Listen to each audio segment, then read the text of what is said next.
Hey everybody, hope you're having a great weekend. This is the Yaron Brook Show on the Blaze Radio Network. And last time we got a question right at the end of the show about the universal basic income. I gave some comments about that, but I thought it's a good topic to really delve a little bit deeply into because it's everywhere right now. We just read a story about Elon Musk. You know, Elon Musk from Tesla and from SpaceX and battery designer, all kind of great, technological ideas. And he was just speaking, I think, in front of the Nevada, some commission in Nevada. And he was saying, we've got to regulate artificial intelligence, and artificial intelligence is going to destroy jobs. It's going to annihilate jobs. And of course, we're all afraid of robots. And he said, robots are going to take every single job that exists. So we're all going to be unemployed. So the government has to start regulating this because. So it's everywhere. Charles Murray a few months ago came out with a conservative plan for universal basic income. So I want to get into that. What is it? Why is it coming up right now?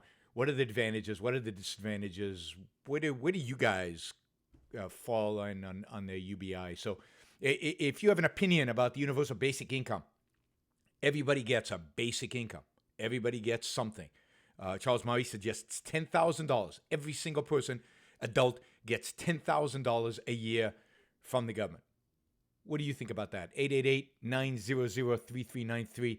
888-900-3393. Now we'll get to the subtleties to the details of Charles Murray's proposal because he's not an idiot. So it has certain features that are worth considering, and we'll get into that in a little while, and I'll give you much more detail about that. So if you want to call 888-900-3393. I also want to talk today about the minimum wage.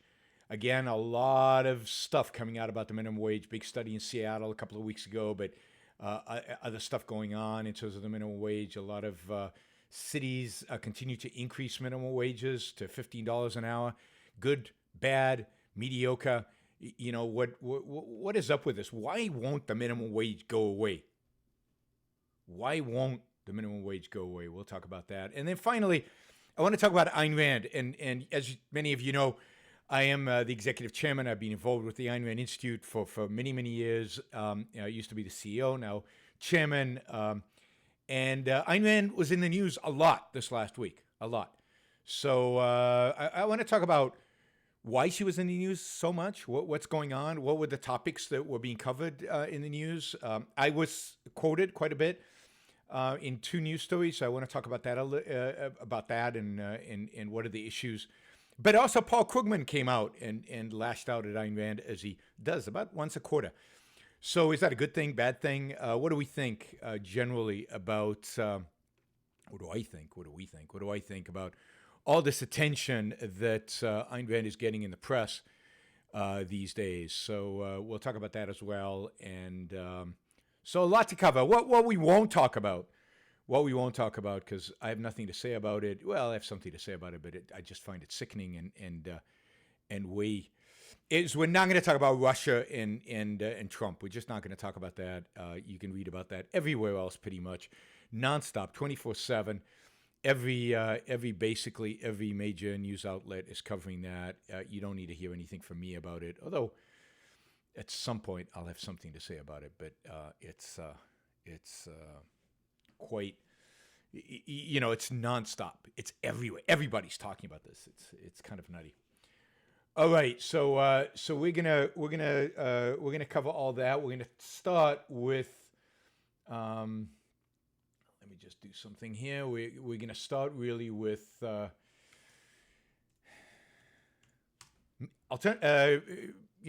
universal basic income. Universal basic income. So let's start with what it is. What is universal basic income, and how does it function? So I'm going to take as probably the best idea here is a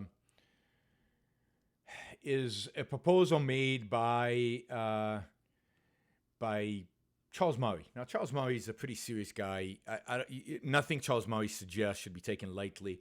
He's not a lightweight. He's a heavyweight. He put out a book that basically makes this case. It's called "In Our Hands: A Plan to Replace the Welfare State." And the idea is this: people out there. We've got all these government programs that help people out. We've got welfare. We've got like 300 different welfare programs, from food stamps to unemployment insurance, insurance in quotes because it's not really insurance, to all these other different types of welfare and government help and government assistance. Social Security has this massive program that if you get if you can't work or if you get injured, if you get something like that, there's huge amount of subsidies that go to you. So you've got Social Security in it, and you've got Social Security. So if you get old, right? If you get old, this is covered. And then there's Medicare. If you get sick and you're old, the government basically pays your healthcare bills. And then there's Medicaid, that if you're poor and you're sick, the government pays your medical bills. And then you've got, I don't know, what else do you have?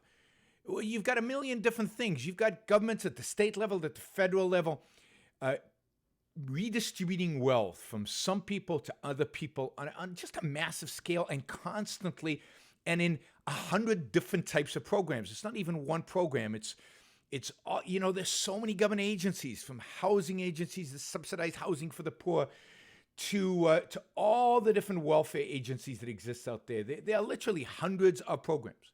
The big ones is just straight kind of welfare. But the really big ones, and I consider these welfare, I know many of you don't. The really big ones are Social Security, Medicare, and the big one right now that's being discussed as part of the Obamacare, so-called let's pretend we're going to repeal bill that Republicans can't actually even do that. And that's a whole other topic I've already talked about. We might talk a little bit about today, is the inability of Republicans to repeal Obamacare. But so here and then you've got Obamacare, right? Which Obamacare in and of itself is a massive subsidization of insurance rates to all different people, right? So young people and old people and sick people, everybody is getting a subsidy from the government, which is another form of welfare, right? So think about all the different ways, hundreds of different ways in which the government takes money from some people and give it to others. Now, put aside all the corporate welfare nonsense, all the subsidies there. We'll set those aside. We're not talking about those.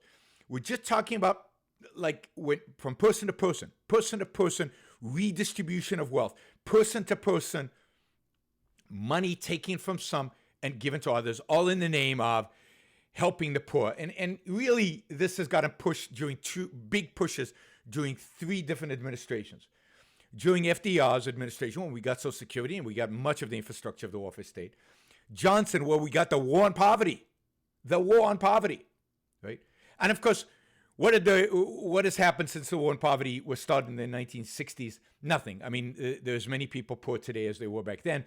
It has done nothing to actually alleviate poverty. But as a consequence of that, we have had, dozens and dozens and dozens of different welfare programs, all instituted in the name of the war on poverty, right? So that was in the 1960s, and then of course we got George W. Bush, a big time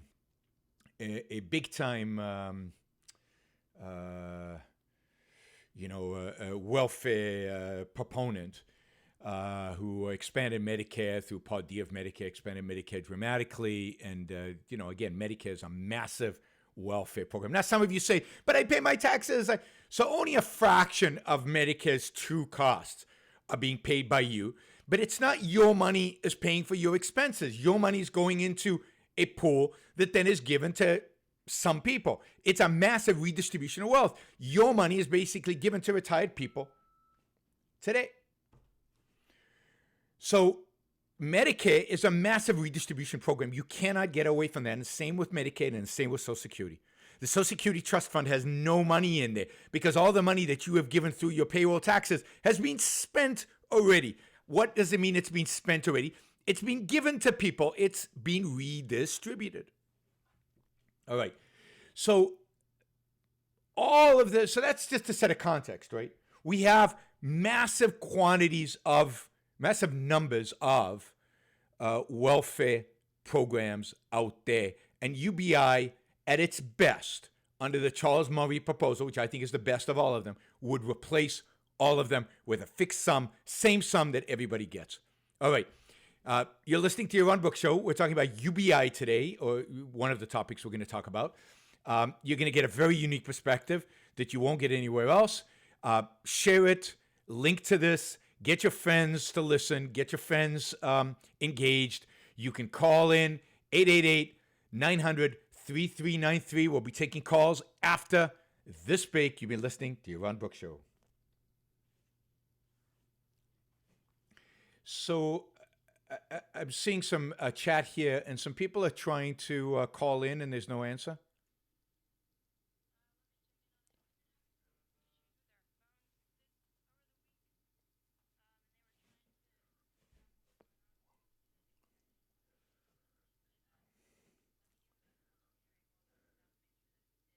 Yeah, a number of people. I'm getting texts now of people who tried.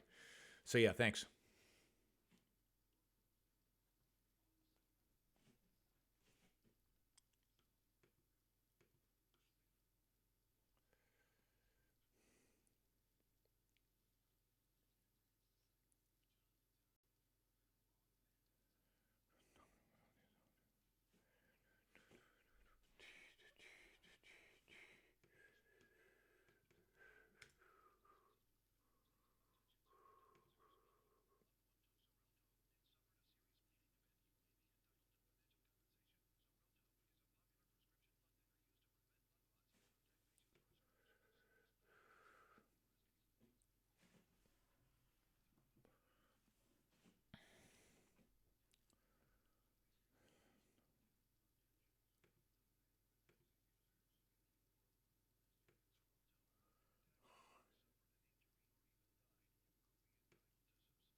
Sounds good.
All right, we're talking about redistribution of wealth. We're talking about the welfare state, and we're talking about proposals to replace much of the welfare state with what's called universal basic income. And a number of different proposals being floated out there from Silicon Valley. Mark Zuckerberg was talking about it the other day about how wonderful it is that in Alaska they have the equivalent of universal basic income, which is money. You know, there's a big fund in Alaska that everybody in Alaska gets a check from. It doesn't quite work that way, but Mark Zuckerberg was romanticizing it. And then you've got Elon Musk going around the world saying, "Oh, jobs are going to be lost. Nobody's going to be working in a few years because robots are going to do everything." And then what are we going to do? People are going to die unless you know how to build robots, or unless you know, well, robots are going to build robots, right? Human beings are going to go extinct, according to Elon Musk, because of robots, artificial intelligence. So we need to keep ourselves alive by redistributing wealth from the few of us who are going to actually produce any wealth to the rest of us in the world. We're going to have to redistribute wealth from robots to the rest of us. And actually, I think Bill Gates was talking about taxing robots. Taxing robots because they produce the wealth, tax them, and then redistribute the wealth to the rest of us, and the rest of us will be happy. All right. If you want to, I think we've got some problems on the phone lines, but you can try 888-900-3393. Give it a try and see. But if you've got any ideas, comments, suggestions about universal basic income, what's your view? What's your opinion about the whole thing? Let me know. Okay, so universal basic income basically is at least the Charles Murray proposal, which I think is the best I've seen so far. So I'm going to take the best case, right? Basically says, we end all welfare programs, including, and I include under welfare programs, Social Security, Medicare, Medicaid, and all the rest of the hundreds of other redistribution programs. So, in the United States, we have 11 different medical welfare programs to aid the poor. 11 different programs on the federal level. We have cash aid. We have 5 different programs, right? 5 different programs, including the earned income tax credit, which we'll get to in a little bit, which is kind of a negative income tax. We've got 12 different food type programs, food stamps, food subsidies, food stamps problem, right? We've got 15 different educational programs, money given to poor kids to go to school, but 15 different ones. And then we've got 13 housing programs, 13 different programs that are all mean tested, that are all based on how poor you are, where we take money from some people and give it to the others, right? 15 social services programs, 8 employment and training programs, and 2 programs focused on energy, I guess subsidizing energy for poor people, oil and gas and electricity and whatever. Right? Hundreds of these programs, hundreds. I mean, that's just the main big federal programs. The 80 plus federal welfare programs. The names of the departments, I've got a list here. It just goes on and on forever. That doesn't include any of the state programs and all the rest of it, right? Why does it concern me, somebody asks? It concerns me because they're taking my money and they're spending it on all these programs. They're taking my money, my tax money, and they're dishing it out to millions of people in the most inefficient, ridiculous way. That's kind of the practical side of it. And then what right do they have to my money? They just take my money, they steal my money, and then they get to decide. They get to decide how to spend it. It's mine. Why not me, right? Why not me decide how to spend my money? It's my money. It's not theirs. How do you eat? How do you get money? You work. If you work, you earn money. You earn it. You're not stealing it. You're not taking it from somebody else. Then you spend it any way you want. And if you want to help people by giving that money to charity and by helping them out, great, good for you. If it's consistent with your values, and if you have the money to spare, and if you can't think of better uses for the money, go for it. But that's not the system we have. The system we have is you work hard, you make the money, and then the government steps in completely arbitrarily because some people voted for some idiots in Washington, D.C., and they've determined the tax rate, and they decide how much of your money they're going to take away, and they're going to spend it on some things you like and some things you hate, and a lot of things you hate, and you have no say in it. You have zero say in it. And that's, that's the world in which we live. And that's this welfare state.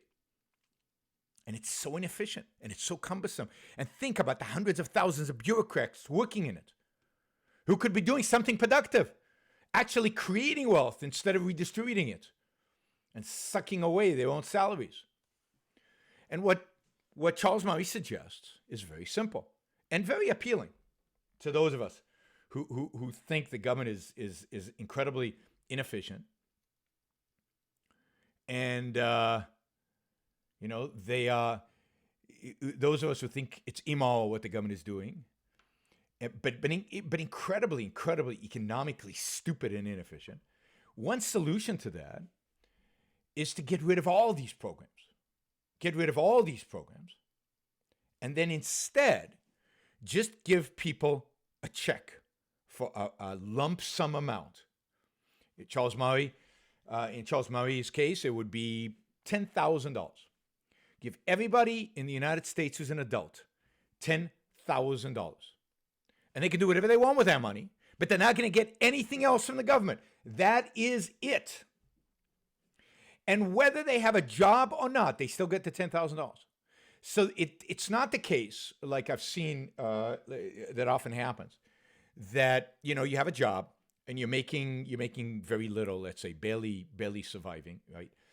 And then you lose that job, and now you're getting welfare because welfare is tax-free. You're getting welfare that's worth more than what you were making in the job. Unemployment insurance, all these 90 programs, if you add them all up, you're actually getting more than what you got on the job. So getting a job now is a negative, is negative. You have no incentive to go out and get a job. Your incentive is basically to stay on welfare. So what the alternative universal basic income does is it does away with that. Because whether you have a job or don't have a job, you still get the basic income. You still get the $10,000. So your incentive now, if you want to become wealthier, is to get a job because you get to keep the rest. All right.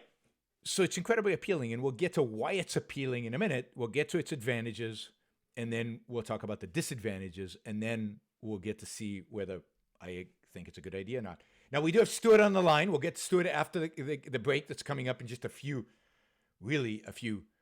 seconds, and we'll talk to Stuart. If you want in on the conversation, you can call 888-900-3393. When we get back, we're going to talk more about the universal basic income. We're going to talk to Stuart, and we're going to talk to anybody else who called. You're listening to your Yaron Brook Show.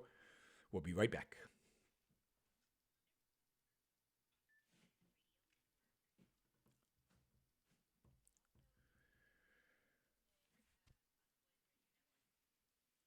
I will.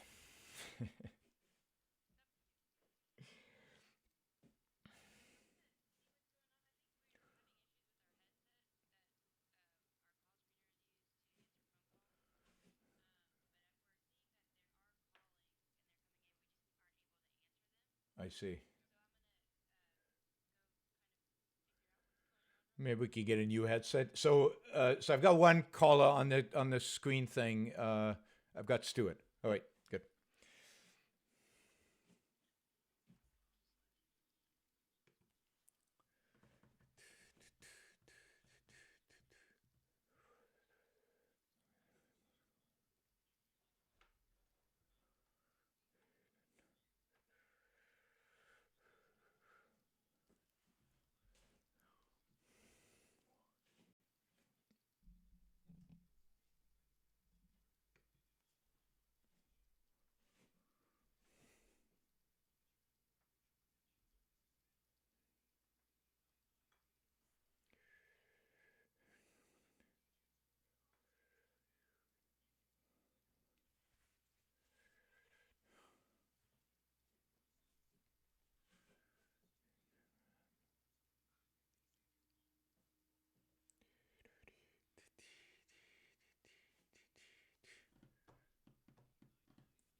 All right.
All right, we're talking about universal basic income. You're listening to Yaron Brook Show on the Blaze Radio Network. And so we set it up, right? We set it up. We've got all these welfare programs. And yet, the idea is, Charles Murray's idea is, to replace all these welfare programs with just one simple payment. Reduce the bureaucracy, ultimately in the long term, reduce the cost of these welfare programs, take away the disincentive that people on welfare have to actually engage in work, actually to make a living. And sounds great. Now that's one thrust, one source of the argument. And that's Charles Murray, and that's what the conservatives and the right view. But there's another thrust of the argument, and that comes out of Silicon Valley. And the other thrust of the argument is, look, guys, robots are going to take all our jobs. So there's not going to be work in the future to be done. There are not going to be opportunities to actually engage in any kind of job. And suddenly, for a vast number of people on the planet who are engaged in manual labor is gone, right? Manual labor is going to disappear. Robots are going to do everything. I mean, think about it. They're not going to be assembly line jobs. They really are not going to be assembly line jobs, and I agree completely. They're not going to be auto jobs and auto parts jobs and manufacturing jobs. All those jobs are going to be done by robots. And the robots are not sophisticated yet to do a lot of those jobs, but give it 10, 20 years, and the robots will do pretty much every manufacturing jobs that you can imagine. But then it's not just the manual jobs.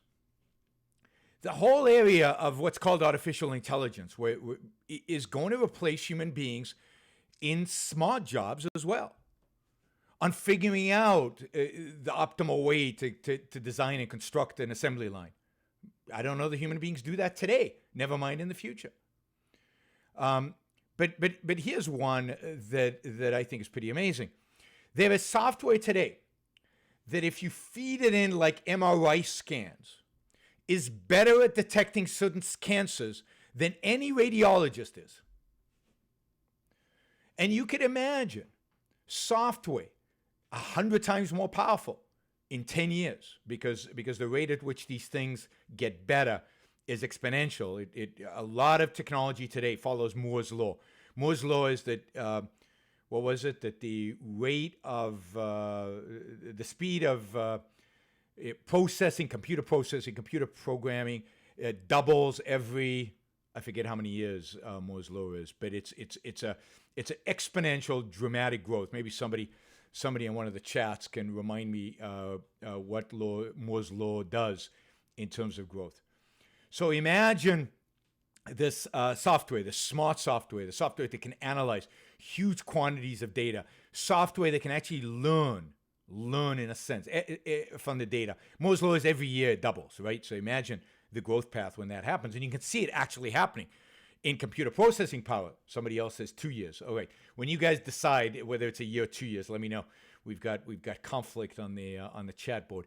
But imagine imagine what would happen in terms of robots, in terms of software, in terms of AI, in terms of all these things, to all these jobs, including, things like radiology. So it's every 2 years a double, sorry, not every year, every 2 years, including radiology. It's massive growth, right? And, so radiologists are going to go away, but there are thousands of jobs that are going to disappear. I mean, one of the things I tell people is one of the things you should do just as a self-help thing, as taking responsibility for your own life, is really caring about your own life, is think, consider. As part of your plan of your career, can a robot or a computer take my job in the next 5 years, 10 years, 20 years? Take truck drivers. There are 3.5 million truck drivers in the United States. 3.5 million truck drivers in the United States. And the real question is, what are they going to do when you get self-driving trucks? Now, some people think that's 5 years away. I think it's more like 10, 20 years away. But at some point, those 3.5 million people will not have a job driving trucks. So what happens to them? And Elon Musk and Zuckerberg and a lot of these high-tech guys are saying, nothing, they're going to starve unless we do something about it. And the solution, therefore, is to guarantee a basic income. Is to say everybody gets something. Now, they would probably do it higher than 10,000 because they don't think these people will ever get a job, so they're going to have to make it enough so people can really live on, so they'll make it more than 10,000. Charles Murray suggests 10,000 because he actually expects these people to get a job above and beyond the 10,000. 10,000 is just a basic floor, kind of a real social security for everybody, right? So this is the idea. So you got two strands.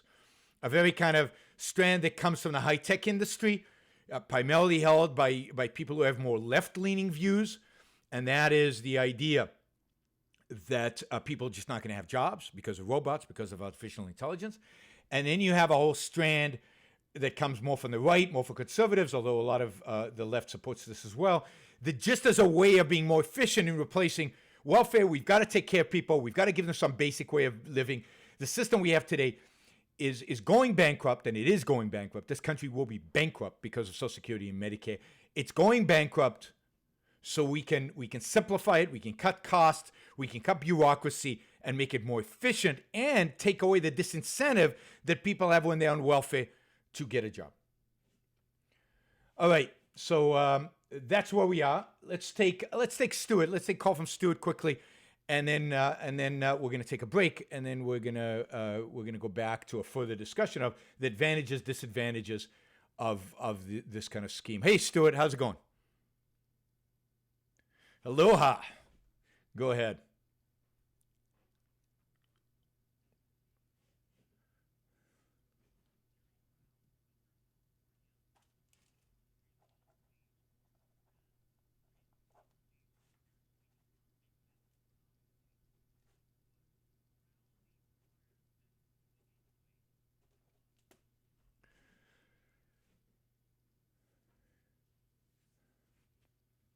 Yeah.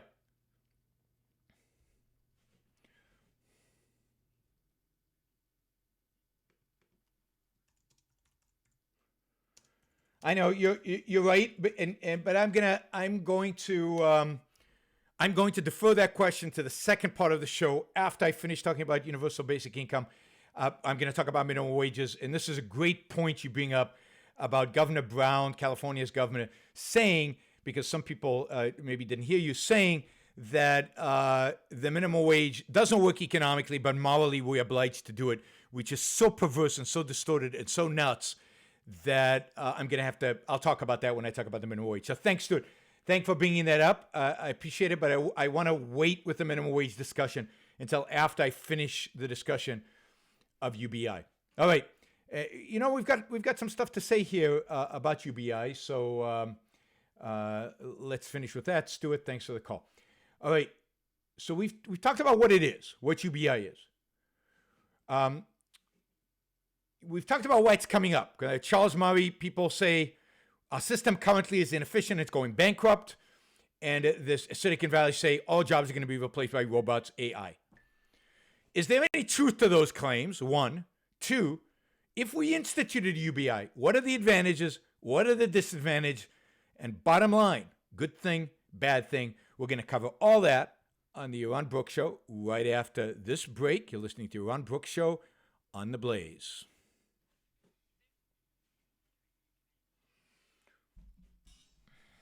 Why can't they hear? Both on the computer.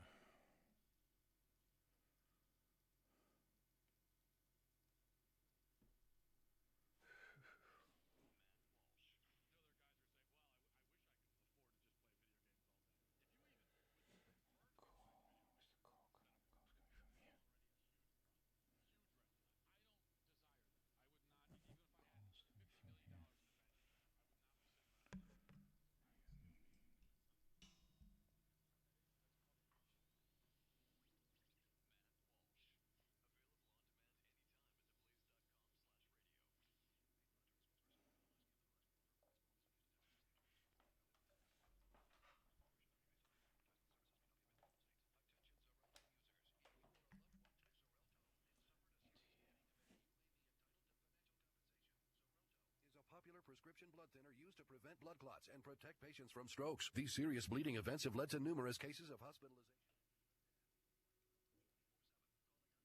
That's strange.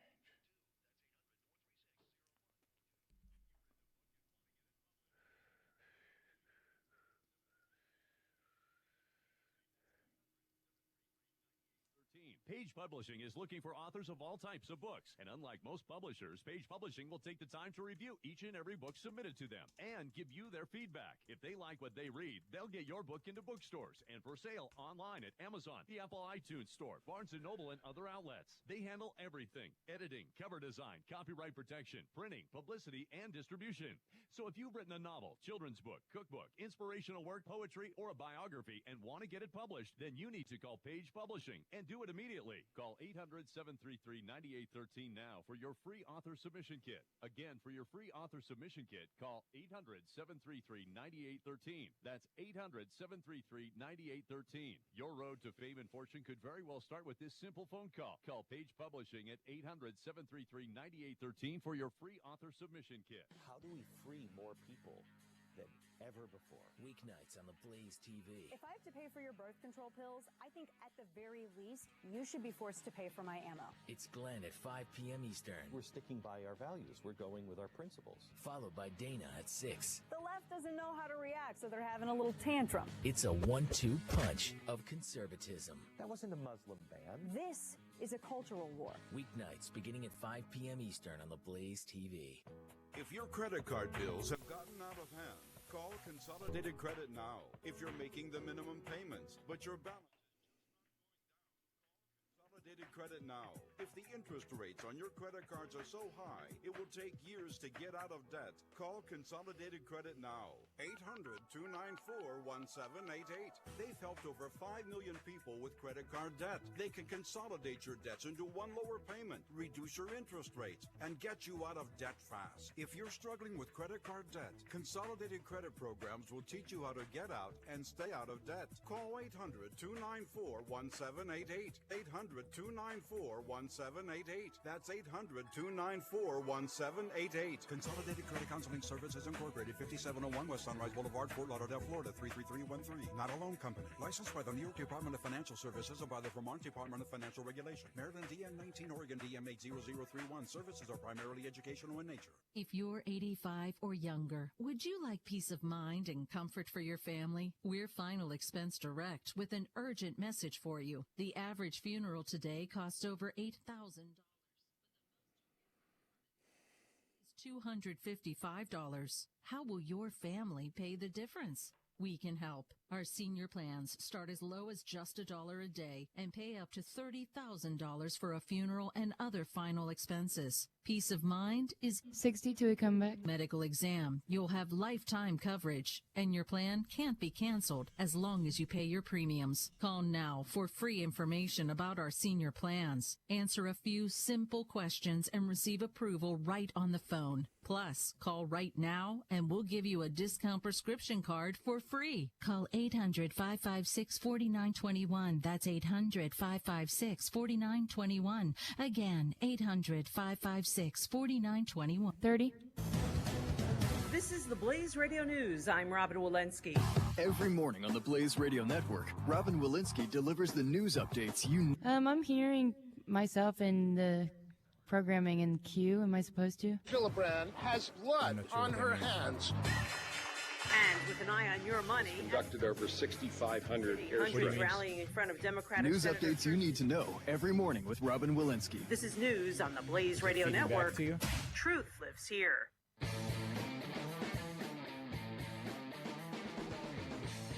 I'm still hearing it.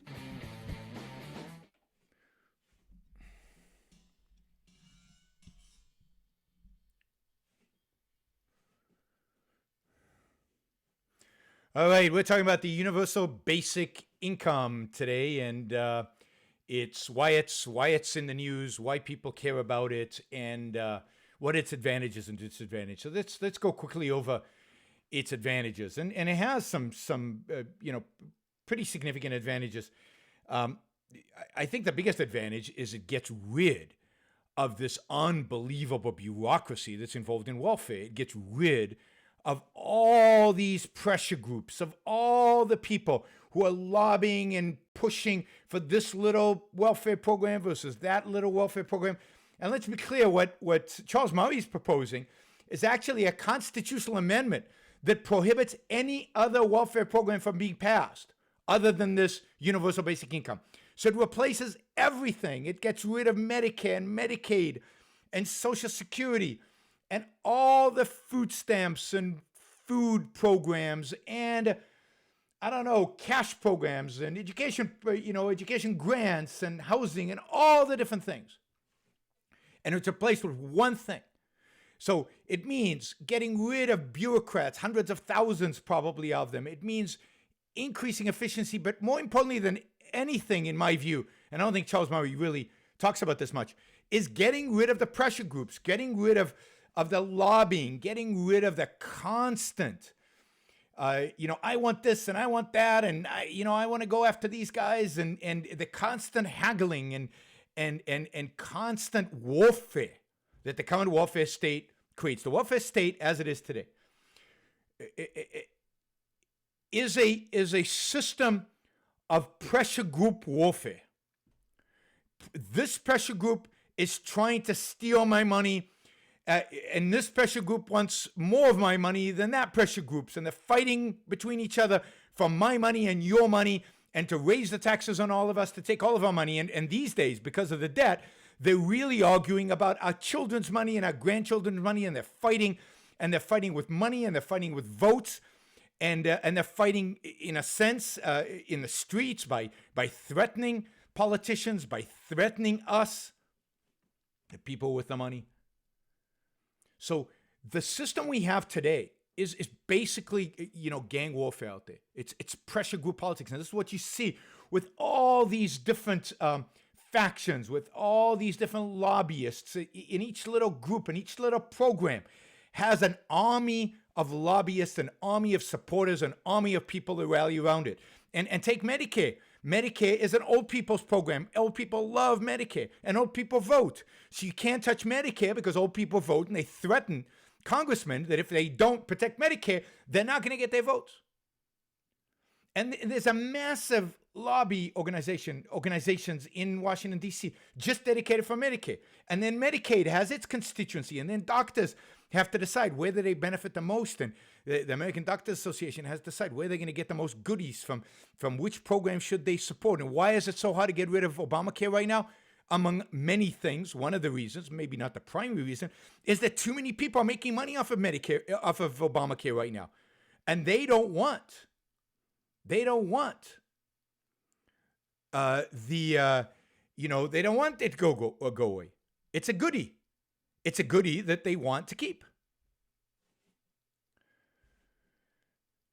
So Medicare, each one of these has its own gang, its own group that is fighting for it, both in the public and in Washington, D.C., in terms of the lobbyists, in terms of congressmen, in terms of everything else. So the beauty of UBI, the thing that I find appealing about it, I have to admit, is it gets rid of all of that. Gets rid of all of that. Now you have one program. We have one program. Everybody is getting a set amount. It's automatic. The money comes into the treasury. It goes out. There's no bureaucracy associated with it. They don't have to measure how much money you made last year. They don't care about how you're using your health care. You use this money to buy health insurance. And if you're on Medicare, it goes away. You use the money to buy health insurance. Social Security goes away. You use this money to live off of if you're old. And if you want to live off of more than $10,000 a year, you do something unthinkable, revolutionary. You actually save. You save. So how we actually get there, is a question. How do we transition to this system? But as it stands right now, put aside how we get there. It eliminates all these programs. It's simple. It gets rid of the biggest welfare programs, which are Medicare, Medicaid, and Social Security. And it gives people personal responsibility. They now get to decide how to live their life, how much to work, how much to save. They know they're going to get this amount and that's it. And then what can they do with that? How can they live on that? You create private markets in insurance because you get the money. You don't get insurance from the government. What you get is money, and then you can buy insurance with that money. You can decide how to use that money. Hey, lots and lots of positive benefits to this. It increases personal responsibility. It decreases, if it's at 10,000 like the Charles Murray program, it decreases bureaucracy. It decreases pressure group politics. It decreases gang warfare. And it increases dramatically the marketplace for insurance, for healthcare, for all these other things. And we'll get into other ways in which it's a benefit when we get back after I've got a hard break here. I guess for news, it's the top of the hour break. But when we get back, we'll talk about more of those advantages. And then, of course, we'll talk about the disadvantages, the significant disadvantages. Don't get me wrong. I'm not going to come out in the end for UBI, but it's interesting. It's interesting. And it's important to recognize why it's appealing. And it's important to recognize that it could actually be a way to get rid of welfare altogether. All right. You're listening to Yaron Brook Show on the Blaze Radio Network, and we're going to go to a break here, and we'll be back to finish this topic and to talk about minimum wage laws.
24/7 diabetic health hotline now at 800-483-6631. 800-483-6631.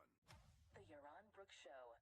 An American First Foreign Policy is a foreign policy that places the well-being of Americans in the sense that government is responsible for our well-being only in one dimension. Government is there to protect. I don't know why your promo's playing during your show. Didn't it do that last week? Trade disputes and otherwise leave us alone so that we can produce. Okay. I'll talk to somebody. Yeah, free. Get that switched. Yeah, I mean it does. It does, but sometimes I don't know if it's like a glitch or something happens. This is the Blaze Radio Network, and you can listen anywhere. Download the free app for your iPhone or iPad now at theblaze.com/radio. Here's the latest. I'm Denise Allen. Also, I figured out why that. Do you remember how it would have like 10 seconds of silence after a bump? There's like a setting on specific audio that we put into the system, and it has like a crossfade, which is supposed to fade into music, and it didn't do that. So we should have all that fixed. Okay, good. And Well, not slowly but surely we'll get this Yeah. Ensuring that Yeah. some of our Just kind of find new things every time. our disabled children, our low-income seniors receive the health care that they need. Collins says she doesn't know if the health care reform bill will even clear the Senate. The Republican added she's not heard from President Trump urging her to vote yes. It appears senators won't be voting on the bill this week. Arizona Senator John McCain will be recovering from eye surgery, and Senate Majority Leader Mitch McConnell said Saturday he's delaying consideration of the measure while McCain recovers in Arizona. McCain said he won't be taking part in any congressional votes for the next week, putting the bill one vote short of passing. Two Republican senators have already said they will vote against the measure. The Health and Human Services Secretary says GOP governors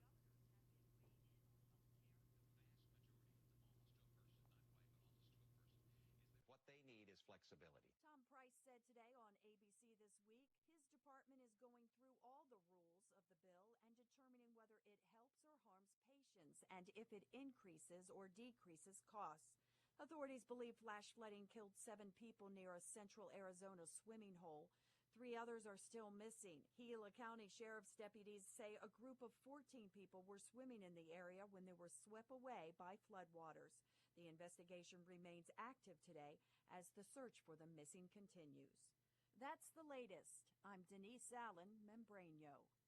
Rebuild or replace transmission, $3,200. Anti-lock brake system, $1,000. Rebuild or replace engine, $2,400. Truth is, once your manufacturer's warranty runs out, it's all on you. Every last cent. Get protection for covered repairs with a vehicle service contract from Toco Warranty. Unlike other companies, with Toco, there's no down payment, and the monthly payments are really affordable. Not sure how long you're keeping your car? At Toco, you can pay as you go. Keep your hard-earned cash and call Toco Warranty right now at 800-219-6614 to save big money on covered auto repairs. Prices vary by vehicle, but for about the cost of a tank of gas per month, a Toco plan has your back on expensive covered car repairs. Monthly payments are very affordable. Get your free quote now. Call Toco at 800-219-6614. That's 800-219-6614. 800-219-6614. Cancellation fee may apply. Subject to eligibility. Not available in Missouri and Washington. Waiting period and deductible apply. Coverage provided and administered by Warrantech Corporation or its affiliates. Not affiliated with any manufacturer or dealership. Visit TocoWarranty.com for complete terms and conditions. Direct from the historic newsreels of Talking Pictures, in cooperation with the International Broadcast Museum of East Sheboygan, this is a 30-second biography.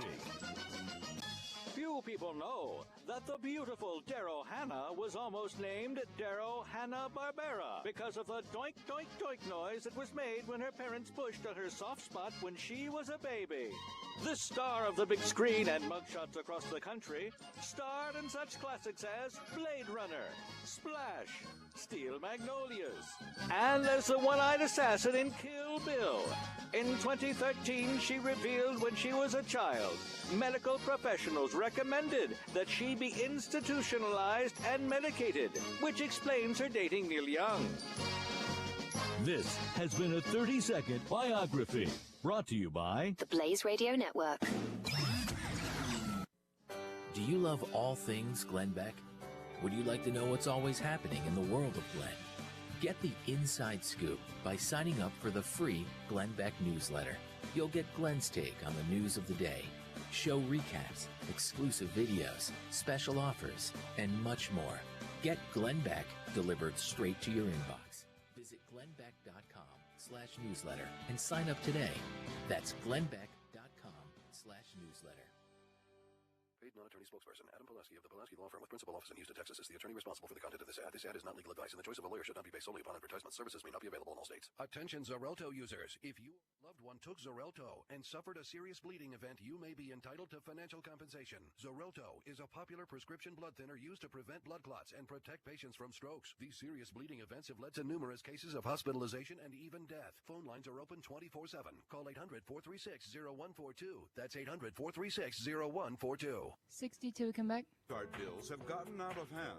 Call Consolidated Credit now. If you're making the minimum payments, but your balance is just not going down, call Consolidated Credit now. If the interest rates on your credit cards are so high, it will take years to get out of debt. Call Consolidated Credit now. 800-294-1788. They've helped over 5 million people with credit card debt. They can consolidate your debts into one lower payment, reduce your interest rates, and get you out of debt fast. If you're struggling with credit card debt, Consolidated Credit Programs will teach you how to get out and stay out of debt. Call 800-294-1788. 800-294-1788. That's 800-294-1788. Consolidated Credit Counseling Services Incorporated, 5701 West Sunrise Boulevard, Fort Lauderdale, Florida, 33313. Not a loan company. Licensed by the New York Department of Financial Services or by the Vermont Department of Financial Regulation. Maryland DM 19, Oregon DM 800. All right, hour 2, here we go. Educational in nature.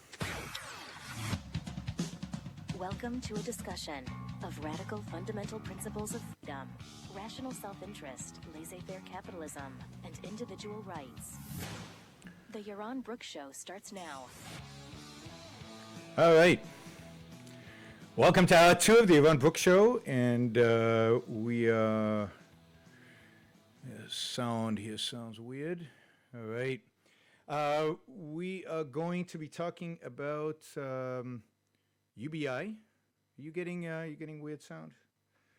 All right, we're going to be talking about UBI and UBI,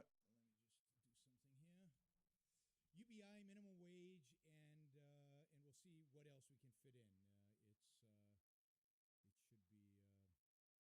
should be an interesting hour. All right, let's see. Something's weird here. 1 second. All right, we'll have to deal with what we have. All right, so UBI. We've been talking about for the last while about universal basic income. We've talked about why it is considered such a good thing, and a lot of groups, a lot of people from Silicon Valley all the way to Charles Murray are big supporters of this idea of universal basic income, Because the real question is, is it a good thing or a bad thing? And as I said in a previous hour, the good thing about it is that it gets rid of a massive bureaucracy. It gets rid of tons of people who work today in the welfare state. It gets rid of the pressure groups. It gets rid of the bureaucrats. It gets rid of the lobbyists, and it simplifies everything.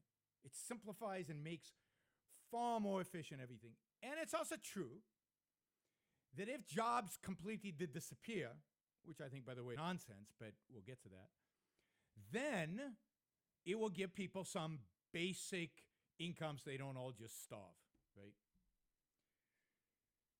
All right. Now, if you have any other advantages that you can think of, give me a call. It's the number here is 888-900-3393, 888-900-3393. And give me a call. Let me know what you think. Let me know what you think about UBI and whether you think there are advantages that I've missed. There's something that I'm missing here. So let's talk about the disadvantages of UBI. And I think, let me just be clear, I think they're real advantages. I don't think this is why it's so appealing. And it's so appealing to smart people.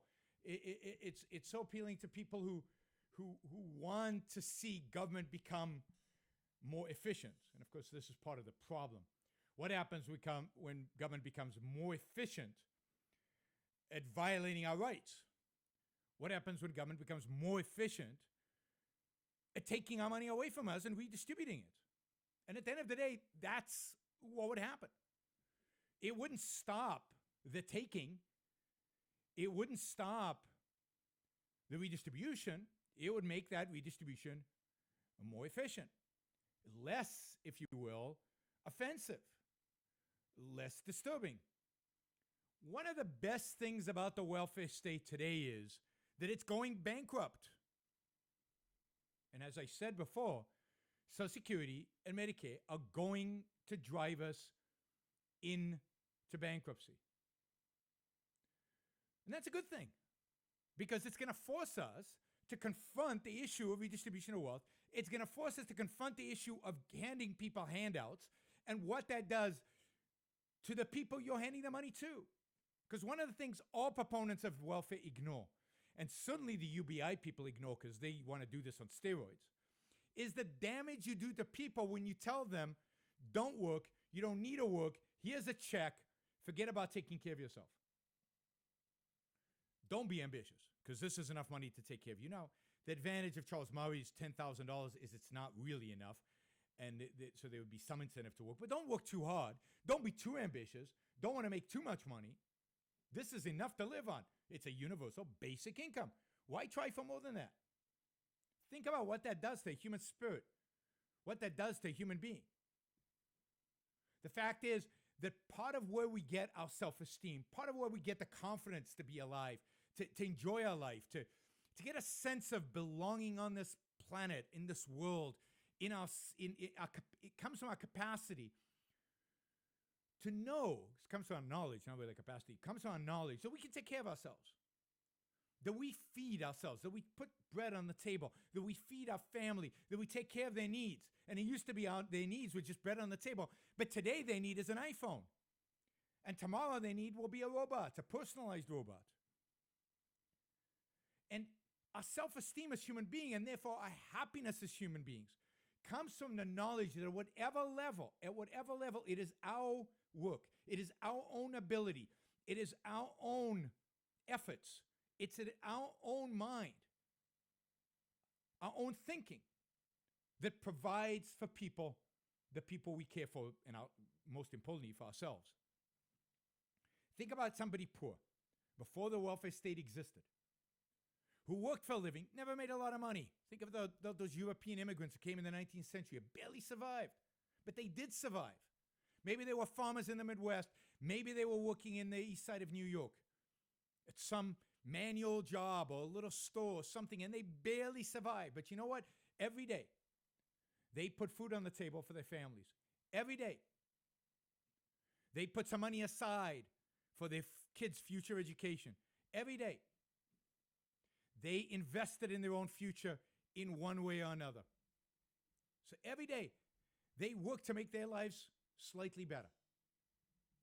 Think about the self-esteem, the pride, and ultimately a consequence of self-esteem and pride is happiness.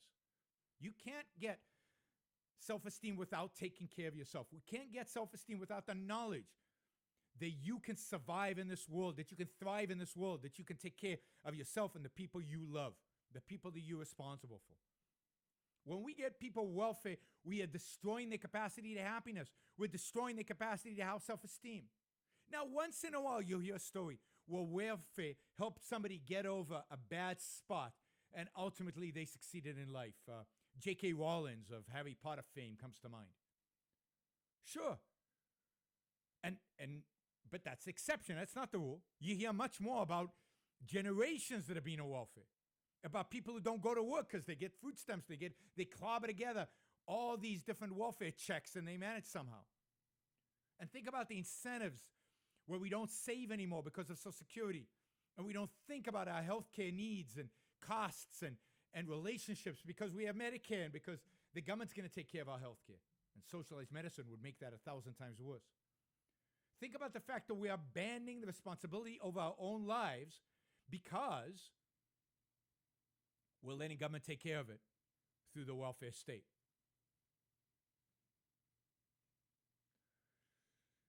So it's, it's really destructive. Welfare is really destructive to the people receiving it. But what about the people from which it's taken? What could I do with the money if it stayed with me? Well, I could make my life better. I could invest it and, God forbid, even create some jobs. I could start a little business. Maybe I've got some ideas and I want to be an entrepreneur, but I don't have the capital to get it going. And if I didn't pay so much taxes, I'd be able to save a little bit and actually create a business. Maybe I could save something for retirement, because I don't believe Social Security will be there for me in retirement. Maybe I can take care of my kids better. Maybe I can send them to a better university. There are a million things people can do if they got to keep their own money.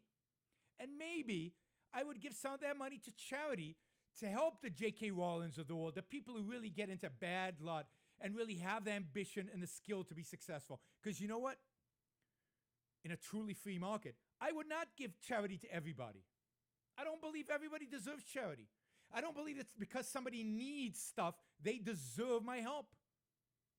I'm happy to help people who have fallen on bad luck and who, if I help them, will be successful, will work hard, will strive to rise up in spite of that.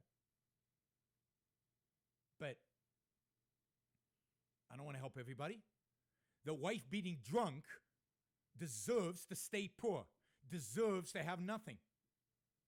I don't want to help them. All right, so there's huge disadvantages to the welfare, any redistribution. But what is it specifically about UBI? What is it specifically about the universal basic income that makes it particularly damaging? We'll talk about that when we come back right after this break. You're listening to Yaron Brook Show on the Blaze Radio Network. PhD, author, media contributor. This is the Yaron Brook Show. The Blaze Radio Network. Hey, Yaron, can you turn down your gain a little bit? It was perfect earlier, but I'm not sure what happened. Yeah, I've been fucking around with some of this stuff. Yeah. Amps? Is that any better? Prickly seeded. Yeah. Variety. When you have the time to listen. This was a type grown by Thomas Jefferson in the early 19th century. Available anytime. And you can see the Milky Way and just a million stars. And, I'm just going to do some sound tests here. How does this sound? 1, 2, 3. It's free. You can't see that when we lived in the Is that suburbs. okay? Sounds good. 40 acres and a fool at theblaze.com/radio, SoundCloud, iTunes, and Google Play Music. Paid non-attorney spokesperson Adam Pulaski of the Pulaski Law Firm with principal office in Houston, Texas, is the attorney responsible for the content of this ad. This ad is not legal advice, and the choice of a lawyer should not be based solely upon advertisement. Services may not be available in all states. Attention Xarelto users. If you or a loved one took Xarelto and suffered a serious bleeding event, you may be entitled to financial compensation. Xarelto is a popular prescription blood thinner used to prevent blood clots and protect patients from strokes. These serious bleeding events have led to numerous cases of hospitalization and even death. Phone lines are open 24/7. Call 800-436-0142. That's 800-436-0142.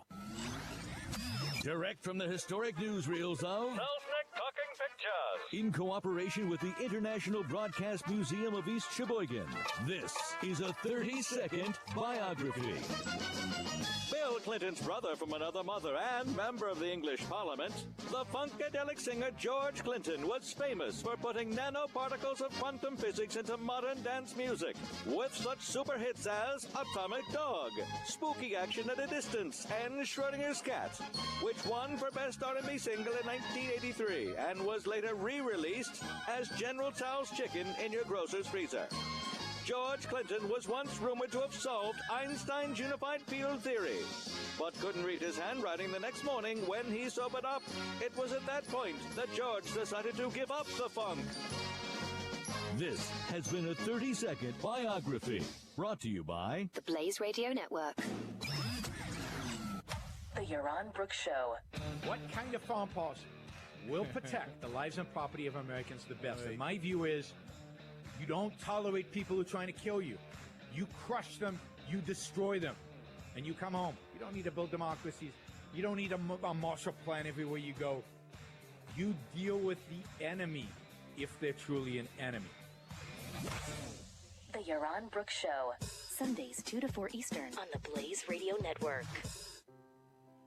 Are you your mom or dad living alone in their house? Hi, I'm Joan London. Listen, I know how difficult it is. Okay, you have 2 callers. I'm going to put them through the call screener. That's why I recommend a free service called A Place for Mom. They are the nation's largest senior living referral service. Call A Place for Mom today.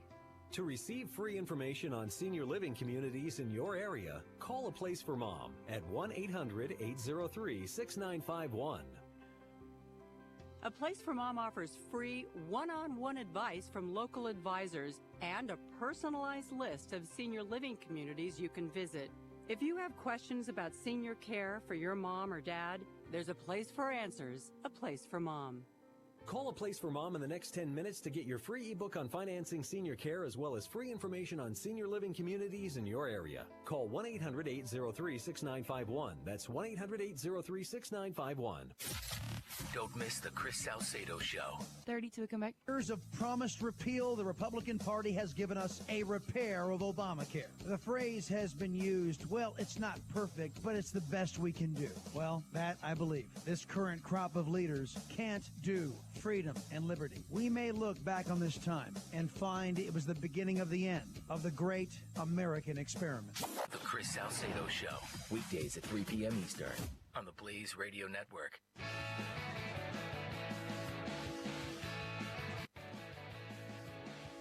You're listening to the Yaron Brook Show on the Blaze Radio Network. Okay, so we got a couple of callers, which is good. So we're going to take the callers in a few minutes. So we're talking about universal basic income. We've talked about what it is, why it's coming up, the bankruptcy of the welfare state, the literal bankruptcy, the financial bankruptcy of the welfare state. Robots are going to take our jobs, and we need to take care of people is the other, of course, reason. And we talked a little bit about the advantages that gets rid of the bureaucracy. It simplifies. It does away with the bankruptcy part, so it's more cost effective long term. Short run, very expensive. Long term, more efficient. We also started to talk about the disadvantages. One of the big ones being just the welfare, the fact that you're giving money to people, the immorality of doing that, the destruction of their lives that is a consequence of you doing that, and then also the fact that money is taken from you, from me, from all of us, and the immorality of that, and what we could do with our own money. And the fact that, here's something Ayn Rand once said that is very powerful. It shouldn't be right, let's do it this way. If something is immoral for an individual, I'm paraphrasing, if something is immoral for an individual to do, then it's immoral for a group to do. If something is immoral for an individual to do, it's immoral for a group to do. If it's immoral and wrong and illegal for you to steal money from another human being, it's immoral and should be illegal for a group to be able to steal money from an individual. And that group is the government. It can't be right for a government to do something that it's wrong for an individual to do. If I can't come up to you with a gun and force you to give me your money, it can't be moral and right for the government to be able to come to me and take my money away, even if it thinks it's doing it for the so-called public interest and common good and the benefit of the people. That is just wrong. Wrong. Okay? All right, so we got a couple of calls. So we've got the immorality and the wrongness. I want to say some more about the disadvantages and why I think it's so dangerous. But let's take a couple of calls. Let's start actually with Luke in Louisiana. Luke wants to say something positive about UBI, I think. Hey, Luke, how's it going? Hey, how's it going, Mr. Yaron? Good. First, I want to say that I really, really like your perspective. You have a very fair and good-natured logic that you apply to your discussion here. Well, that's great. Not many people call me fair, so thank you. I really appreciate that. Can I ask you, do you have any books, actually? I do. I have 2 books. You go to Amazon. I've got 2 main books, and I've got a few books where I contributed essays. So the 2 books that I suggest you get is, the first is called Free Market Revolution, and I cover a lot of what I covered today in there about what free market should look like and what the moral foundations of a proper free market is. So I recommend that. And then the second one is called Equal is Unfair. Equal is Unfair. So Free Market Revolution and Equal is Unfair The 2 books, you can get them on Amazon. And then if you look at my name on Amazon, you'll get some other books as well. Some on foreign policy and other stuff if you're interested. Yeah. Thanks. So you had asked if you think that you missed anything on the UBI for us to go ahead and let you know. And I don't know if you covered this and I missed it, but one thing about it is that a lot of people claim discrimination with the welfare, because good. I'm this, I only got this and stuff like that. And with what you're talking about, nobody can claim that anymore. That's actually really good. I hadn't thought of that. What you do with it is what you do with it. I hadn't thought of that. We believe in equality before the law. We believe that the government should never discriminate, And you're absolutely right. With UBI, there's no discrimination. Every adult gets $10,000. And no matter your race, no matter your color, no matter your sex, no matter your sexual orientation, no matter your trans labeling or whatever it's called, right? There's no bureaucrat who can then say, I don't like you, so you're not going to get food stamps this week, which I'm sure happens every day. Instead, you just get a check in the mail, or you get a check deposited directly into your bank account, which would be the ideal way, the efficient way to do it. So yes, it would do away with government discrimination. I agree. That is another significant advantage of it. So thanks, Luke. Thank you. Appreciate it. All right, great. Yeah, and I'm sure if we thought about this, we could come up with other advantages. If you take that human element out, if you take the judgment out of who deserves and who doesn't deserve and who should get it and who shouldn't get it, you can come up with lots of ways in the way this becomes fairer in quotes, and more efficient, right? And more efficient. All right. Now, by the way, Luke, given that you asked about my books, that's great. Yeah, I know, but hopefully he's still listening. I know you're off the line. But one thing I would do is read Ayn Rand, and this is generally for those listening. Read Ayn Rand, A-Y-N-R-A-N-D, Atlas Shrugged, The Fountainhead.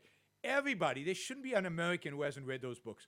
The most important books probably in American literature and American philosophical thought. So The Fountainhead, Atlas Shrugged, all the ideas I have here, I'm trying to interpret Ayn Rand to the best of my ability. I'm not going to say that I speak for Ayn Rand. Nobody speaks for Ayn Rand. But I'm trying to interpret, I'm trying to apply her ideas to the best of my ability. So Ayn Rand. And if you're interested in Ayn Rand, then also you should go to the Ayn Rand Institute website, AynRand.org, AYNRAND.org. All of you. If you've read Atlas Shrugged at some point, you remember it was a great book, go to AYNRAND.org and buy my books, buy Ayn Rand books, and go and look at the ideas on the website. These are the ideas that are going to change the world. These are the ideas that are going to save America. Okay, let's go to Michael in Tennessee, who also wants to talk about the UBI. Hey, Michael. Hey, Ron. I called last week and kind of started the conversation with the UBI. Oh, okay, so this is your fault. And I thought today that I'll spend a couple of segments in UBI and that'll be it, and I'll go into the minimum wage. And of course, forget about it. This looks like it's going to take up the whole show. Which is hopefully not too boring for you guys. Go ahead. I'll be honest. I was mostly playing devil's advocate. I wanted to pick your brain a little bit. Sure. But I wanted to tell you another disadvantage, or it might not be a disadvantage, but I've never bought into the automation idea. I just never have. All right. And the reason I haven't is because you can go back, and as 2 minutes. Before, I'm a student of Milton Friedman and all those great thinkers. Sure. And Ayn Rand was probably my favorite. You can go back and watch their old interviews and stuff, and even back in the 60s and the 70s, they were talking about, we're 10 years away from complete automation where we won't have anything for people. And it never happened. You look. The reason Go ahead. Go ahead, Michael, quickly. The reason I don't think it happens is because I think that's one of the beautiful things about the market is it's kind of like a scientific idea that the more you know, the more you find out you don't know. Well, let me put it differently. I would put it this way. Human needs are infinite. There's no end to human needs. I need a massage once every 2 weeks. I need an iPhone. I am going to need a personal robot 60? one day. I'm going to need, so many people, so many women today need a pedicure and a manicure once a week or whatever, right? These needs didn't exist 50 years ago, but they all exist today. And since human needs are infinite, there's no limit to them. We're always, as rich as we get, there's always going to be more and more things that we want. And there's always going to be more and more people that are going to have to be employed in order to satisfy those needs. And the issue on automation is a lack of imagination. Michael, I'm going to have to cut you off because we're going to a hard break. But thanks for calling. Okay. It's a lack of imagination. It's the problem of not being able to imagine the wonderful jobs that will exist in the future, but they will be there, just that they've been there for the last 200 years, where the Luddites have told us over and over and over again, the jobs are going to disappear, and they never do. All right, we're going to take a hard break here, and we'll be back. You're listening to Yaron Brook Show on the Blaze Radio Network. You won't hear traditional political views here. This is the Yaron Brook Show on the Blaze Radio Network.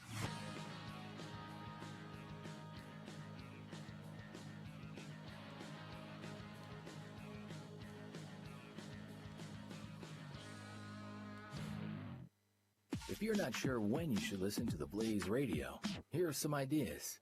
While typing your blog, while getting your back waxed, while sipping a pina colada.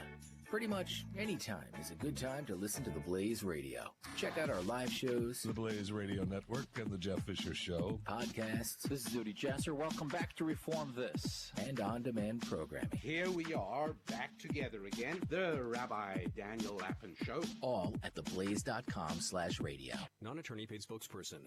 Could your house go into foreclosure? Are you behind on your mortgage payments? Does it seem like the bank has no interest in helping you save your home? And you feel like you have nowhere to turn for help? Then we have good news for you. Foreclosure Protection Services can help save your home as they specialize in foreclosure assistance. That's all they do. If you're behind on your mortgage payments, being threatened with foreclosure, have been denied a loan modification, or been the victim of a predatory loan, it's critical that you call Foreclosure Protection Services now at 800-899-8443. Their network of attorneys and their agents are available to speak to you now. If you're behind on your mortgage payments, Foreclosure Protection Services can help stop the foreclosure process. Call today before it's too late. New laws are in effect that may save your home. Call Foreclosure Protection Services now at 800-899-8443. 800-899-8443. That's 800-899-8443. The IRS is the most feared agency in the world. You've heard ads from other companies offering to help taxpayers only if they owe over $10,000. Here at Platinum Tax Defenders, we're A-plus rated with the Better Business Bureau, and we're proud to be one of the only tax firms in the country who understands that people who owe less than $10,000 need help just as badly. The IRS doesn't care how much money you owe. They'll still garnish your wages and even seize your assets. So whether you owe just a few $1,000s or hundreds of thousands, call now for your free tax consultation. If you qualify, we may even be able to reduce your tax debt down to a small fraction of what you owe. So don't wait until the IRS seizes your property and garnishes your wages. Call 800-579-4967 and get your tax problem resolved once and for all. That number again is 800-579-4967. 800-579-4967. Paid non-attorney spokesperson Adam Pulaski of the Pulaski Law Firm with principal office in Houston, Texas is the attorney responsible for the content of this ad. This ad is not legal advice, and the choice of a lawyer should not be based solely upon advertisement. Services may not be available in all states. Attention Xarelto and Prodexa users. If you or a loved one has taken the blood-thinning drugs Xarelto or Prodexa and suffered an injury or even died, you could be entitled to substantial financial compensation. Call 800-553-4751 now. Xarelto and Prodexa have been linked to internal bleeding, strokes, and pulmonary embolisms. If you or a loved one has taken these blood-thinning drugs and have been hospitalized for internal bleeding, you could be entitled to substantial financial compensation. Don't be a silent victim. Time is limited to file your claim. Call now for free information and a free consultation. Lines are open 24/7. Call 800-553-4751. That's 800-553-4751. 800-553-4751. You could be entitled to substantial financial compensation. Call 800-553-4751 now. If you're 85 or younger, would you like peace of mind and comfort for your family? We're Final Expense Direct with an urgent message for you. The average funeral today costs over $8,000, but the most you'll get from government benefits is $255. How will your family pay the difference? We can help. Our senior plans start as low as just $1 a day and pay up to $30,000 for a funeral and other final expenses. Peace of mind is 60 to come back. Medical exam. You'll have lifetime coverage, and your plan can't be canceled as long as you pay your premiums. Call now for free information about our senior plans. Answer a few simple questions and receive approval right on the phone. Plus, call right now and we'll give you a discount prescription card for free. Call 800-556-4921. That's 800-556-4921. Again, 800-556-4921. 30. Don't miss Pat and Stu. Let me tell you something. If that's the only way to save the planet's not worth saving. No, that's why we like the planet in the first place. That's why. Because of big screen TVs. Yeah. That's why we're here. They go out, hey, look at this field. It's got a bunch of trees. So what? I don't want a tree. I don't want a tree. I can't be entertained by the tree. I can't watch an NFL game on a tree. No. I want it on a big screen TV. Get out of my way. Pat and Stu. Weekdays at 5 p.m. Eastern on the Blaze Radio Network.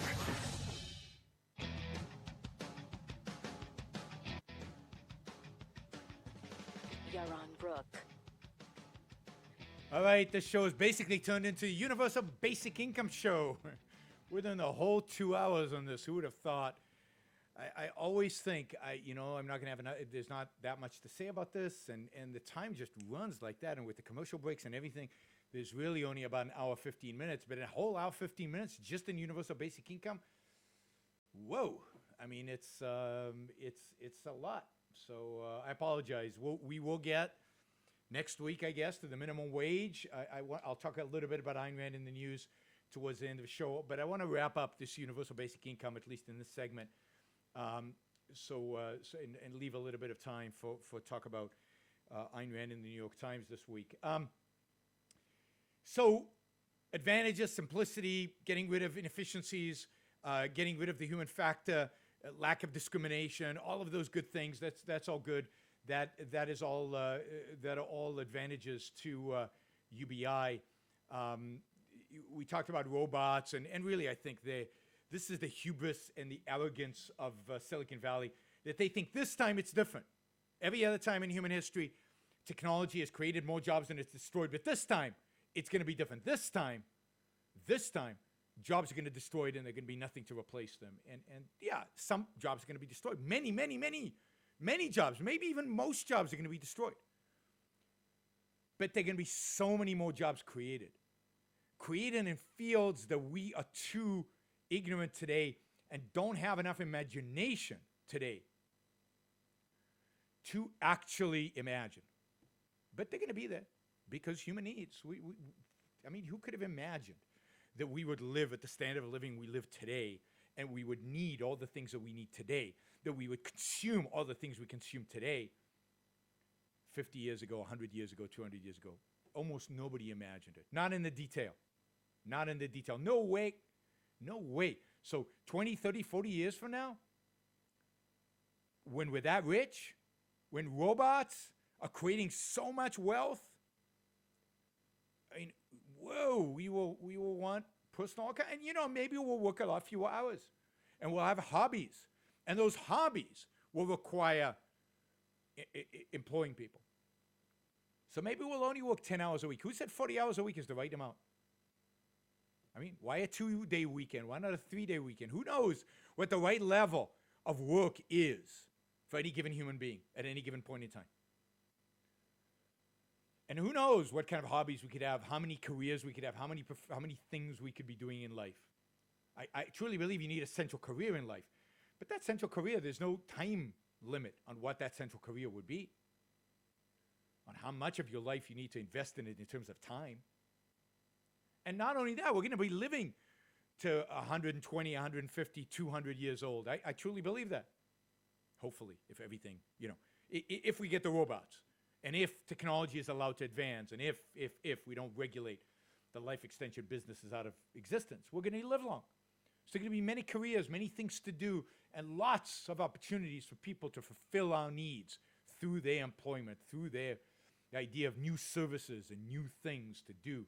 Just think of how much entertainment we have today versus 100 years ago. We have millions of people in the entertainment business. Millions. Couldn't imagine that 100 years ago. And maybe we're underinvested in entertainment. Maybe when we get so rich, we'll want more entertainers because we'll have more time on our hands, better entertainment, and more of it. Who knows? All right. I mean, people are complaining today that there's not enough time to watch all the good television. Well, if we have robots, there'll be more time. It's not a bad thing. And we'll be so much richer. And this is part of the problem with the UBI. That as we become richer, what we define as poor, what we define as needs, what we define as basic is going to increase. It's not going to stay 10,000. And it's not going to go up just by inflation. It's every technological, like is an iPhone. Part of what is required is a basic income. Well, yeah, we have to price that in. And replacing it every year, of course. And autonomous cars and whatever else. And as I said, the personal robot. So the pressure group now is going to be from all those people who are living off of that $10,000, who that $10,000 is a significant portion of their income. And that could be a lot of people. They will now create this massive block of pressure, this massive block of voters who will then constantly advocate for increasing the UBI. They'll constantly complain about their needs not being met. They'll constantly complain about they're not buying the best health insurance policy available to them. They're not able to save to retirement. They're not able to take care of their kids. They're not able to do this or that or whatever. So they'll be constantly advocating for an increase, and it'll constantly creep up and up and up and take more and more and more resources. And now it'll be one group. It won't be many groups fighting each other. It will be one group coalescing with one agenda, fighting for it. With a lot of political power, the same kind of political power, more even than what people have today who advocate for Social Security and Medicare. You can't touch Social Security and Medicare. Why? Because it's one voting block. It's a voting block that votes. It's a voting block that's vocal. It's a voting block that's passionate, and nobody wants to challenge that. So I believe that if you instituted UBI, in spite of all the advantages of it, and in spite of the fact that if you had a UBI, it's a way in which we could advocate. Okay, every year it's going to be cut by $500. Every year it's going to be cut by $500. In 20 years, it's zero. See, that would be my ideal, and if you could put that in the Constitution, I would go with it. Right? Not what Charles Murray suggests where it increases by the rate of inflation. What I suggest is you put in the Constitution, the UBI, let's say, is $10,000, and it ratchets down every year until in 20 years it is gone. And there is no redistribution of wealth, zero in the entire economy. That kind of UBI I'd be for. That I'd be for. That would be the equivalent of doing away with Social Security by ratcheting it down, getting rid of Medicare by ratcheting down over a generation or two, over about 20 years, maybe even over 40 years. But it has to be encoded in the legislation. And people are saying that's never going to happen. But is getting rid of the welfare state any other means going to happen? Are we going to get rid of food stamps? Is that ever going to happen? That's such a defeatist attitude. Right? Never going to happen. Well, why are we even trying? Why are we even fighting the welfare state? What do we want? Just incremental little changes? Let's not be ambitious. God forbid ambition. The last ambitious people in American politics were the Founding Fathers. And look where that got them. Sorry. Getting excited here. So no. I mean, you got to be ambitious. You've got to be idealistic. Yes, we're idealists. As the Founding Fathers were idealists. And the beauty of the Founding Fathers is they took their idealism and implemented it.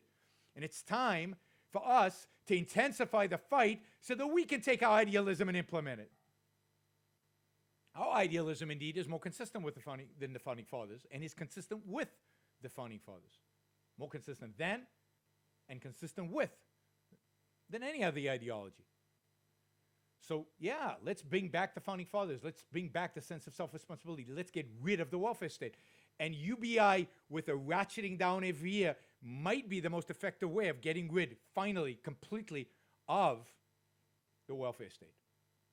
But if we don't ratchet it down, it's a disaster. And, of course, we've talked about the moral aspect of this and the disastrous moral consequences of a UBI. All right. So, Nat, I'm against the UBI. I'm against the UBI because I don't believe it can be ratcheted down. But if I believed that you could have that in the legislation, then I'd be all for it. But you have to acknowledge the benefits of a UBI. You have to acknowledge that in many respects it would improve on what we have today. The worst thing about the UBI, and I'll end with this, is that it legitimizes the idea of redistribution of wealth. By us advocating for it, we're legitimizing the welfare state. We're legitimizing that it's okay to take from one person and give to the other. So in my view, we have to fight against UBI, but we have to fight against the whole welfare system. And what we need to propose as a replacement for the welfare system as we phase it out is actually something like the UBI with a ratchet downwards. That, to me, is what we should be advocating for in the name of doing away with the welfare state. Right? But it has to be in the name of doing away of the welfare state, not as a compromise, as a step in the direction to,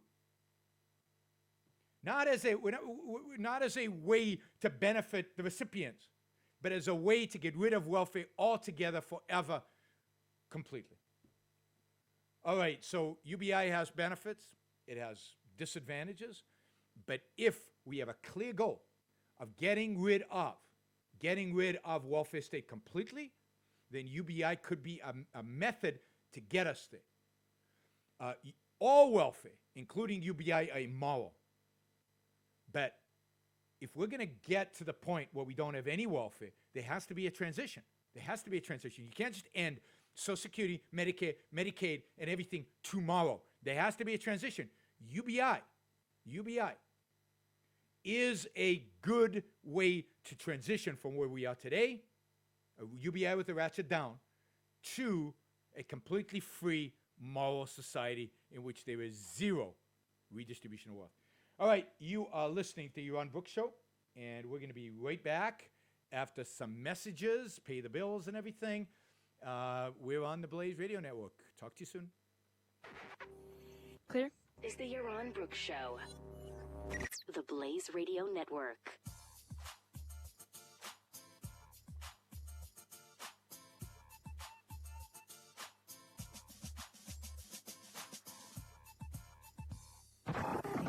Reform This with Zuhdi Jasser. And anyone like Linda Sarsour who is dumb enough or dishonest enough to relabel, to try to fool Americans into believing what jihad is or is not, and ignores the fact that it's not just ISIS, it's not just Al-Qaeda who have hijacked our faith.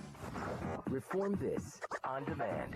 Download episodes at theblaze.com/radio, SoundCloud, iTunes, and Google Play Music. Paid non-attorney spokesperson Adam Pulaski of the Pulaski Law Firm with principal office in Houston, Texas is the attorney responsible for the content of this ad. This ad is not legal advice, and the choice of a lawyer should not be based solely upon advertisement. Services may not be available in all states. Attention Xarelto users. If you or a loved one took Xarelto and suffered a serious bleeding event, you may be entitled to financial compensation. Xarelto is a popular prescription blood thinner used to prevent blood clots and protect patients from strokes. These serious bleeding events have led to numerous cases of hospitalization and even death. Phone lines are open 24/7. Call 800-436-0142. That's 800-436-0142. Attention. This is a public notice from Citizens Disability. If you are one of the millions of Americans who are disabled and unable to work, you may be entitled to disability benefits from Social Security. Receiving benefits is your right if you suffer from a physical or mental disability. Whether you're applying for the first time or you've already been denied, Citizens Disability can help. You'll be given an advocate who will evaluate your situation, handle your application, and deal with Social Security. Best of all, there is no fee until you receive your benefits. We only get paid if you win your case. To get started with your free no-obligation consultation, call 800-504-1636. That's 800-504-1636. There are a vast number of conditions that can make you eligible for disability benefits, many that you may not be aware of. So if you're disabled and unable to work, call Citizens Disability today. Again, that's 800-504-1636, 800-504-1636. That's Citizens Disability, 800-504-1636. The Morning Blaze with Doc Thompson. Coming up on the next program, the latest on the health care bill and an update on the Trump-Russia scandal that really isn't. Oh, you mean the bad Spanish soap opera? El abogado de sexo femenino ruso está en el teléfono. And we'll expose fake science. Bill Nye's coming on? No. But that would actually... Fake science. It could also be Neil deGrasse Tyson as well. It could be any of them. The Morning Blaze, weekday mornings 6 to 9 Eastern on the Blaze Radio Network. If your credit card bills have gotten out of hand, call Consolidated Credit now. If you're making the minimum payments, but your balance is just not going down, call Consolidated Credit now. If the interest rates on your credit cards are so high, it will take years to get out of debt, call Consolidated Credit now. 800-294-1788. They've helped over 5 million people with credit card debt. They can consolidate your debts into one lower payment, reduce your interest rates, and get you out of debt fast. If you're struggling with credit card debt, Consolidated Credit Programs will teach you how to get out and stay out of debt. Call 800-294-1788. 800-294-1788. That's 800-294-1788. Consolidated Credit Counseling Services Incorporated, 5701 West Sunrise Boulevard, Fort Lauderdale, Florida, 33313. Not a loan company. Licensed by the New York Department of Financial Services and by the Vermont Department of Financial Regulation. Maryland DM 19, Oregon DM 80031. Services are primarily educational in nature. Are you worried about your mom or dad living alone in their house? Hi, I'm Joan London.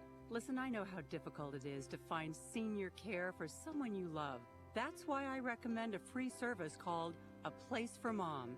They are the nation's largest senior living referral service. Call A Place for Mom today.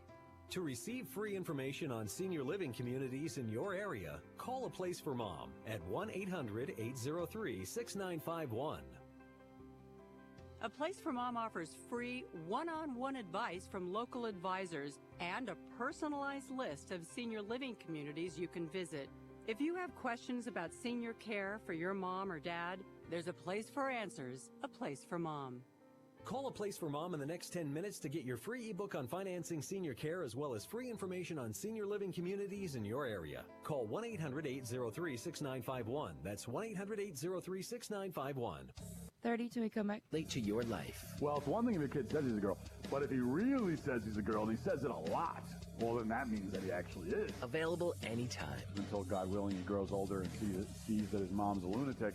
But until that point, he will have no gender in his own eyes. Ready for download now or later. Because I'm not that stupid. I would never allow my daughter to set the agenda for the day. Check out Matt Walsh at TheBlaze.com/radio, SoundCloud, iTunes, and Google Play Music.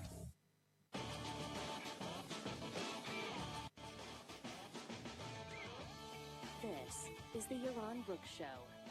So one thing I think you have to be really careful of is that we don't get UBI and all the other welfare programs as well. So one condition on the UBI has to be that there really is nothing else. And that's, I agree with those of you who think that's completely unrealistic. What we're likely to get, and this is why on net I fall under the heading of not promoting the UBI, is what we're likely to get is everything, all the other welfare programs, and then on top of that, UBI as well. That's what happened to Milton Friedman's negative income tax. Now, I was going to cover a different topic this last segment, but I'm not. Let's just wrap this up. Might as well. I do encourage you all to go look at the New York Times and an article about Ayn Rand. Also, if you look at Ayn Rand, and there were a number of articles, 2 articles this week, where they interviewed me about Silicon Valley and Ayn Rand. So I recommend both articles. So just do a Google search in Google News on Ayn Rand and Yaron Brook, and you'll find them. We'll talk about them on another show. So I want to mention that issue about UBI, that you cannot have both UBI and that's likely what's going to happen, because how are you going to unwind all these programs unless there's, I don't know what has to happen. And look, all these programs exist because we have this wrong moral code that we believe in.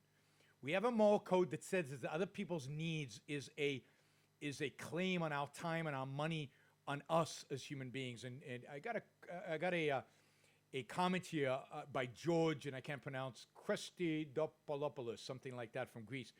And he says, no one needs to pay to save their lives. No one needs to pay to earn a living. Most important, you bring your politics thinking, idealism, and work in the 21st century and in line with the rest of the modern world. That's right. Nobody needs to pay for your food.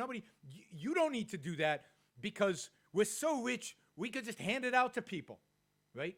That's the defense of UBI, right? You greedy bastard. It's you should encourage the government to redistribute your wealth. Well, no, it's mine. How do you get to claim against my money? How do you get, because you need an education, because you need it, and your parents didn't save money or you didn't save money, you have a claim against my life? Oh no, mister. My life is mine. It's not yours. It doesn't belong to everybody who has a need out there. It doesn't belong to the poor of the world, the needy of the world. I'm sorry, George. You want an education? Go work and save some money and get an education. You want to pay to get a trade? To learn a trade or to save your life in healthcare? Then save some money and use it for that. My life's not yours. I'm not your slave. You don't get to use my money any way you want. You don't get to take my money, take my life, take my time, take my effort, whenever, to whatever extent you want, for the sake of you. And this is the fundamental moral point, guys, that the only way we're going to change the welfare state is we have to accept what I think the founders understood, but only Ayn Rand in her philosophy has articulated. We have to understand that your life is yours, to pursue your happiness by achieving your rational values. Your life is not other people. You don't owe your life to other people. You don't owe them a moral obligation to take care of them. Their need is not a moral claim against you. I reject the morality of altruism. I reject the morality that says that morality means taking care of other people. You want to take care of other people? Fine. That's what charity's for. You want to take care of other people? Make sure it's in your self-interest that it's moral to do so. Not taking care of everybody is not necessarily moral. But somebody else's need, somebody else's suffering, somebody else's disadvantage is not a moral case against me, is not a claim against my life. My life's mine, not yours. I don't care how suffering you are. I don't care how miserable you are. You want my help? 30. Ask for it. You want my help? Come and make a case why I should help you. But to pull a gun out and to force me, which is what warfare is, force is wrong and immoral. And UBI and the entire welfare state should be abolished in the name of morality, the morality of individualism, the morality that says that your life belongs to you, not to society, not to the group, not the tribe, not to anybody else. So let's dedicate this show to living your own life for yourself. You're listening to Yaron Brook Show. Applying the principles of rational Clear. individual rights on your radio. It's the Yaron Brook Show. All right. Blaze Radio Network. It was a quick 2 hours.